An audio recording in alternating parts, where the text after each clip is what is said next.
বাইডেনের প্রস্তাব প্রত্যাখ্যান, যুদ্ধ থামাবে না ইসরায়েল। ফিলিস্তিনের অবরুদ্ধ গাজায় চলমান যুদ্ধ বন্ধে গতকাল শুক্রবার 31 মে একটি প্রস্তাব উত্থাপন করেন যুক্তরাষ্ট্রের প্রেসিডেন্ট জো বাইডেন। ওই প্রস্তাবে প্রথমে 6 সপ্তাহের যুদ্ধবিরতি এবং পরে ধীরে ধীরে স্থায়ীভাবে যুদ্ধবন্ধের বিষয়ে বলা হয়েছে, কিন্তু ইসরায়েল যুক্তরাষ্ট্রের এ প্রস্তাব প্রত্যাখ্যান করেছে। মার্কিন প্রেসিডেন্ট তার প্রস্তাবে বলেছেন, প্রথমে 6 সপ্তাহের জন্য যুদ্ধবিরতি হবে, এরপর ইসরায়েলি বাহিনী গাজার জনবহুল এলাকা থেকে সরে যাবে, তারপর গাজায় বিপুল পরিমাণ ত্রাণ পৌঁছানোর ব্যবস্থা করা হবে। একই সময়ে কয়েকশো ফিলিস্তিনি বন্দীকে মুক্তি দেবে ইসরায়েল, আর হামাস মুক্তি দেবে ইসরায়েলি জিম্মিদের, যার মধ্যে থাকবে পুরুষ সেনারাও।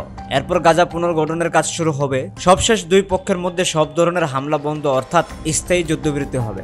বাইডেন এটিকে ইসরায়েলের প্রস্তাব হিসেবে অভিহিত করেছেন, তবে তার এই প্রস্তাব প্রত্যাখ্যান করেছেন দখলদার ইসরায়েলের প্রধানমন্ত্রী নেতানিয়াহু। আজ শনিবার নেতানিয়াহু এক বিবৃতিতে জানিয়েছেন, হামাসের সামরিক এবং প্রশাসনিক কাঠামো নিশ্চিহ্ন না করা পর্যন্ত যুদ্ধ অব্যাহত রাখা হবে।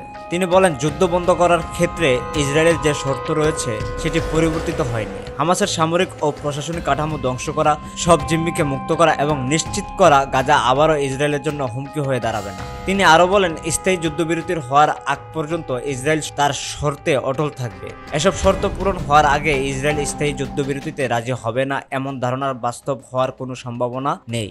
এদিকে বাইডেন যুদ্ধবিরতির প্রস্তাব দেওয়ার পর তাৎক্ষণিক প্রতিক্রিয়া হামাস বলেছে তারা এতে ইতিবাচক। ইসরায়েলের বিরোধী দলগুলো এতে সমর্থন জানিয়েছে। হামাসের হাতে যেসব জিম্মি রয়েছে তাদের পরিবারের সদস্যরাও এই প্রস্তাব কার্যকর করার দাবি জানাচ্ছে।